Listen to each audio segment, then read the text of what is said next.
दोस्तों, प्यारे बच्चों, नमस्ते। आज हम कक्षा 9 के एनसीईआरटी के विज्ञान की किताब से परमाणु संरचना अध्याय को पढ़ेंगे और उसके अंतर्गत आज हम जानेंगे नील बोर का परमाणु मॉडल। नील बोर का परमाणु मॉडल क्या है, नील बोर ने अपना परमाणु मॉडल क्यों प्रस्तुत किया, इसके बारे में हम जानेंगे। उससे पहले हमें कुछ बातें जान लेना ज़रूरी है। जिस तरह डाल्टन, जे थॉमसन, रदरफोर्ड और नील्स बोर, ये चारों वैज्ञानिक जो है, चारों वैज्ञानिकों का नाम परमाणु से जुड़ा हुआ है, यानी परमाणु की खोज से जुड़ा हुआ है। तो सर्वप्रथम हम जानते हैं कि डाल्टन ने परमाणु का नाम पता लगाया था कि कोई भी सूक्ष्म कण, सबसे छोटा कण क्या होता है, परमाणु होता है। परमाणु का नाम किसने बताया था?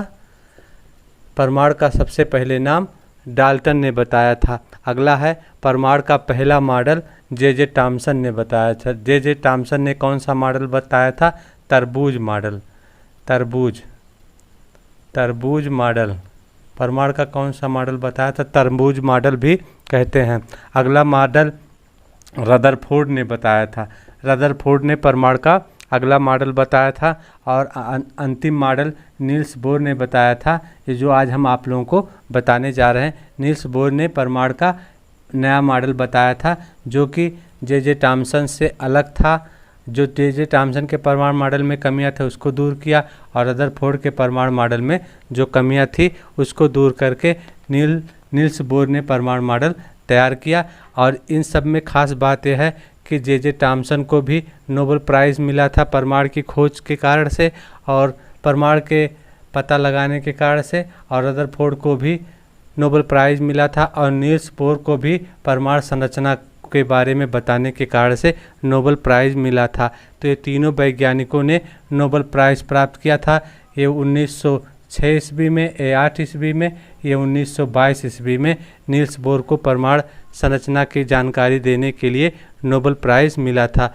तो अब हम आज जानेंगे नील्स बोर के परमाणु मॉडल। तो नील्स बोर के परमाणु मॉडल को जानने से पहले रदरफोर्ड का परमाणु मॉडल जानना जरूरी है। तो सबसे पहले नील्स बोर के बारे में थोड़ी सी जानकारी लेते हैं। नील्स बोर का जन्म 1885 ईस्वी में हुआ था और मृत्यु 1962 ईस्वी में हुआ था। और सन 1922 ईस्वी में उन्हें नोबेल प्राइज़ मिला था, किसके लिए? परमाणु संरचना को बताने के लिए। जो रदरफोर्ड की परमाणु संरचना में जो कमियां थी उसको नील्स बोर ने दूर किया। तो रदरफोर्ड की परमाणु संरचना को हम थोड़ा सा समझेंगे। पिछले वीडियो में हमने रदरफोर्ड की परमाणु संरचना के बारे में बताया था। इस वीडियो में थोड़ा सा रदरफोर्ड की परमाणु संरचना समझेंगे, बाकी नील्स बोर की परमाणु संरचना को समझेंगे। तो रदरफोर्ड ने क्या बताया था? रदरफोर्ड ने बताया था कि परमाणु जो होता है इस तरह से एक गोल होता है, और क्या होता है, इसके केंद्र में नाभिक होता है। नाभिक का खोज रदरफोर्ड ने किया था, और रदरफोर्ड ने कहा था कि परमाणु के अंदर क्या होता है, नाभिक होता है, और इलेक्ट्रॉन क्या होता है, ऐसे चक्कर लगाता है, वृत्ताकार कक्षाओं में चक्कर लगाता रहता है। यानी इन तीनों परमाणु मॉडल में क्या समानता है? सबने कहा था कि परमाणु क्या होता है, वृत्ताकार होता है, गोलाकार होता है। और ये तरबूज मॉडल था इनका, जे थॉमसन का। इलेक्ट्रॉन ये होता है, इलेक्ट्रॉन इसमें धसे होते हैं, और ये प्रोटॉन, ये क्या होते हैं, इलेक्ट्रॉन। और इसका जो है, जो बाहरी हिस्सा होता है, जो तरबूज के खाने वाला हिस्सा है, प्रोटॉन होता है। यानी इलेक्ट्रॉन और प्रोटॉन से बना होता है परमाणु। जे थॉमसन ने भी कहा था, रदरफोर्ड ने भी कहा था, परमाणु जो होता है इलेक्ट्रॉन और प्रोटॉन से बना होता है। इलेक्ट्रॉन ऐसे चक्कर लगाता है।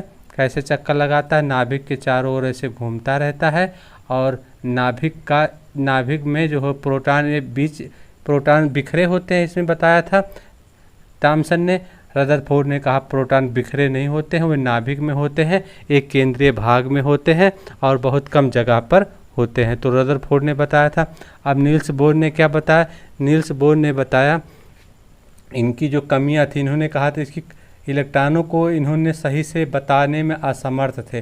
रदरफोर्ड ने इलेक्ट्रॉन कैसे घूमते हैं, किसी परमाणु में इलेक्ट्रॉन कैसे रहते हैं, इस बात को बताने के लिए रदरफोर्ड सही से नहीं बता पाए। यानी नाभिक को, तो ये जो नाभिक की खोज हुई थी रदरफोर्ड के नाभिक को नील्स बोर ने सही माना, लेकिन इलेक्ट्रॉन की बात को उन्होंने सही नहीं माना और उन्होंने कहा, क्या कहा, नील्स बोर ने रदरफोर्ड के परमाणु मॉडल की कमियों को दूर किया। उन्होंने कहा कि कोई भी परमाणु जो होता है इस तरह से गोल होता है, ये बात सही है, ये सब में कॉमन है। और इसके नाभिक होता है, ये भी बात सही है, परमाणु के नाभिक होता है, नाभिक में क्या होते हैं, प्रोटॉन, ये भी बात सही है। लेकिन इसकी कक्षाएं होती नाभिक की, उन्होंने कक्षाओं का नाम भी दिया और इस तरह से ये कक्षाएं होती हैं। इस कक्षाओं को हम पहली कक्षा को के कहते हैं। नील्स बोर ने पहली कक्षा को के कक्षा कहा, दूसरी कक्षा को यल और तीसरी कक्षा को उन्होंने पहली कक्षा को उन्होंने के कक्षा कहा और दूसरी कक्षा को यल यम और तीसरी कक्षा को उन्होंने एम कक्षा कहा। तीसरी कक्षा को यम कक्षा किसने कहा, नील्स बोर ने तीसरी कक्षा को यम कक्षा कहा।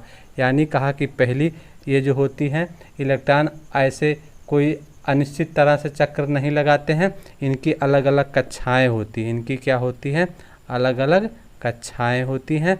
और पहली कक्षा को यल के कहा, दूसरी कक्षा को यल कहा और तीसरी कक्षा को एम कहा, अगली चौथी कक्षा को यन कहा। इस तरह से कक्षाओं, और उन्होंने कहा कि इलेक्ट्रॉन कक्षाओं में घूमते रहते हैं। यानी यहाँ कक्षा का बात नहीं हुआ था, इसमें कक्षा की बात नहीं, इसमें कक्षा और जुड़ गई। और इलेक्ट्रॉन कक्षा में ऐसे गोल गोल घूमेंगे तो इलेक्ट्रॉन एक दिन परमाणु नष्ट हो जाएगा। परमाणु क्या हो जाएगा, नष्ट हो जाएगा। तो जो कि रदरफोर्ड की बात थी, लेकिन नील्स बोर ने कहा कि बिना ऊर्जा खोए इलेक्ट्रॉन अपनी कक्षाओं में घूमते रहते हैं। नाभिक के अंदर एक परमाणु होता है, परमाणु के अंदर नाभिक होता है, इसमें प्रोटॉन होता है और इलेक्ट्रॉन एक कक्षाओं में घूमते हैं। पहली कक्षा को के, दूसरी यल, तीसरी यम। और प्रत्येक कक्षा में इलेक्ट्रॉन की अपनी अपनी ऊर्जा होती है, अलग अलग ऊर्जा स्तर होती है और बिना ये ऊर्जा खोते नहीं है। इसमें क्या है, इनकी ऊर्जा ख़त्म नहीं होती है, इनकी ताकत ख़त्म नहीं होती, बिना ताकत खोए ये चक्कर लगाते रहते हैं। इस तरह से नील्स बोर और रदरफोर्ड के परमाणु मॉडल में यही अंतर है। नाभिक तो समान है, लेकिन इन्होंने कक्षाओं का निर्धारण नहीं किया था। एक कक्षा नया शब्द जोड़ा गया, नील्स बोर ने जोड़ा, जो कि नील्स बोर और रदरफोर्ड के परमाणु मॉडल में अंतर को दर्शाता है।